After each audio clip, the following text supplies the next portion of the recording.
From the CyberHub bunker and studio, you're tuning in to the CyberHub Podcast. And now for your host and CISO, James Azar. Good morning, security gang, and happy birthday, Israel. You're 75 years old. That's right. This is not a live show. I've had to pre-record because it's Independence Day here in Israel. And obviously the sun's like right in my eyes. I've tried to like reposition this like 4 different ways and I couldn't. So good morning, everyone. Thank you for tuning in. It is morning here in Israel as well, as y'all are watching this in your morning in the U.S. or afternoon. But Israel's 75 years old today, a very, very important milestone for the one and only Jewish state in the world. And what a celebration. It's been fireworks and all kinds of stuff. And today's just a huge day of celebration here in the country. And so very excited to be here for that. We've got a packed show this morning, a lot to talk about. If you missed yesterday's CISO talk with Patrick Gall, you should go and check it out. Patrick Gall is the executive director of the NTSC, and we talked about Congress and Senate's priorities around privacy and cybersecurity legislation this upcoming Congress. Pat has some good news and not some good news to share. Go check that out. Also, Dallas, Texas, May 4th. I'm back. I'm in the house with my good friends over at Data Connectors. We're going to be having an awesome panel together while I'm there. I'm going to be recording some podcasts. So I'll have the link in the show notes to go register and get your free pass now. And I'll be pushing out some really cool promos over the next week or two, but I can't wait to be back in Dallas. I've missed Texas, and as everyone knows, Texas is just awesome. So join me with a double espresso to get this morning's show going. Coffee cup cheers, y'all.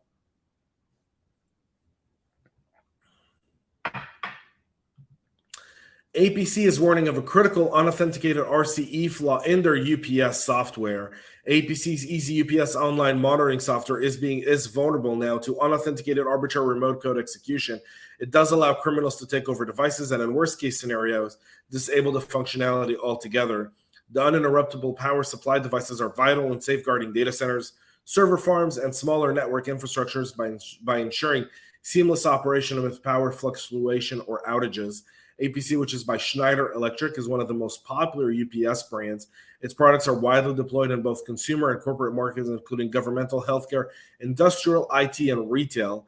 There are several CVEs that have been issued for these vulnerabilities. CVE 2023-29411, 29412, and 29413. The critical of one is 411 and 412. Both have a CVSS score of 9.8. One is a missing authentication for critical function, allowing an attacker to change admin credentials and execute arbitrary code on the Java RMI interface.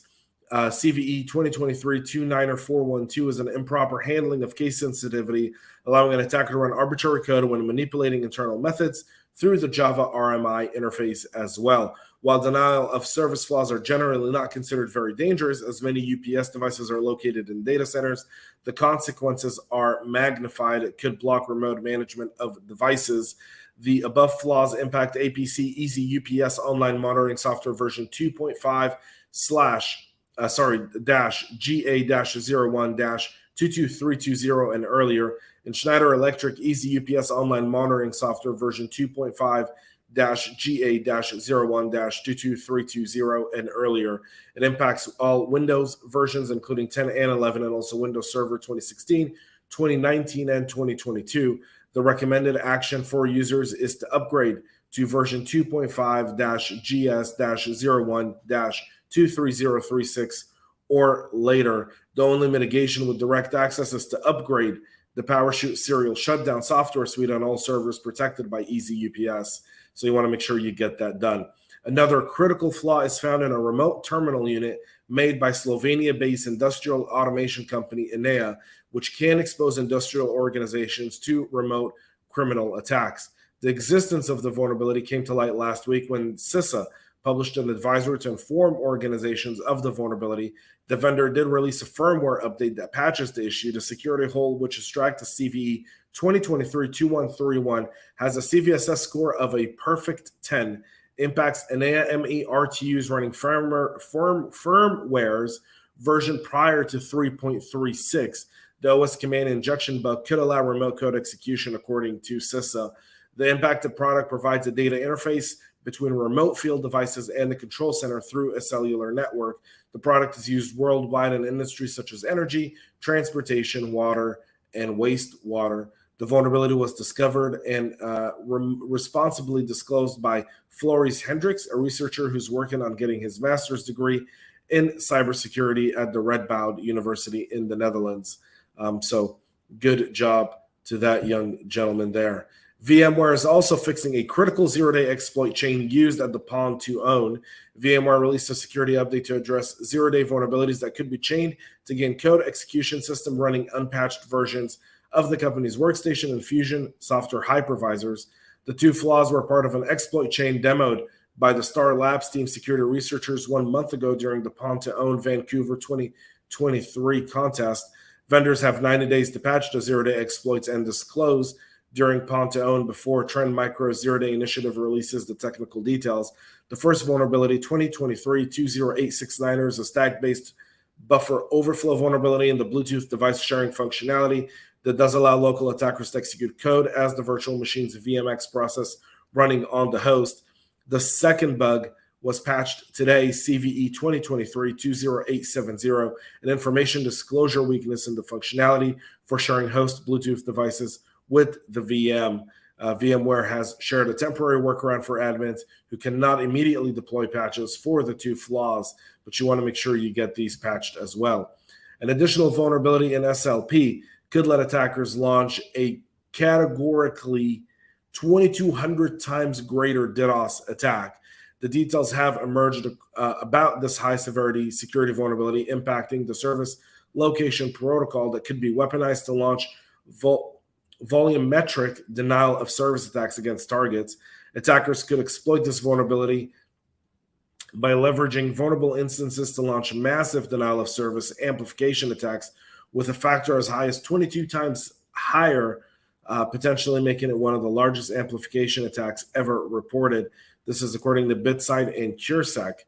Researchers Pedro Umbilio and Marco Laux in a report shared with the Hacker News.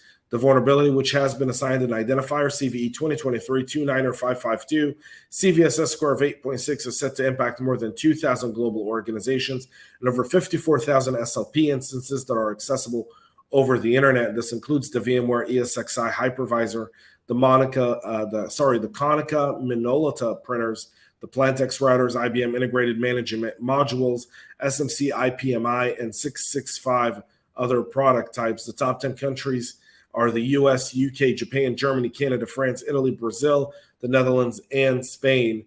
And you can obviously see on the map here, a lot of it is significant. Web security company Cloudflare said in an advisory it expects the prevalence of SLP-based DDoS attacks to rise significantly in the coming weeks. So keep your eye out for that. Assess your risk and handle it properly if you're at risk with these types of attacks. Iran tried to break into several U.S. municipal governments to publish election results in 2020, but were discovered by cyber soldiers operating abroad and kicked out before an attack could be launched. This is according to the U.S. military and cybersecurity officials. The system involved in the previously undisclosed breach was not for casting or counting ballots, but rather was used to report unofficial election results on public websites. The breach was revealed during a presentation this week at RSA in San Francisco. Officials didn't identify the local government that was targeted. This was not a system used to conduct of the election, but there are, of course, also concerns with the systems that could weigh on the perception of potential compromises, according to Eric Goldstein, who leads the cybersecurity division at CISA. If not expelled from the site, the attackers could then have altered or otherwise disrupted the public-facing result page, which could have led to misinformation, disinformation, and a whole bunch of stuff there. But also Iranian attackers continue to launch sophisticated attacks targeting Israel.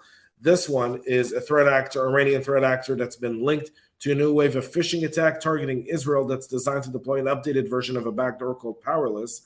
Checkpoint is tracking the activity cluster under its mythical creature handler, Educated Manticore, which exhibits strong overlaps with a hacking crew known as APT-35 Charming Kitten, as most know them by. Like many other actors, educated Manticore has adopted recent trends and started using ISO images and possibly other archive files to initiate infection chains. Active since at least 2011, APT35 has cast a wide net of targets by leveraging fake social media personas, spear phishing techniques, and end-day vulnerabilities in internet-exposed applications. The attack chain documented by Checkpoint begins with an ISO disk image files that makes use of an Iraq-themed lures to drop a custom in-memory downloader that ultimately launches the PowerLess implant.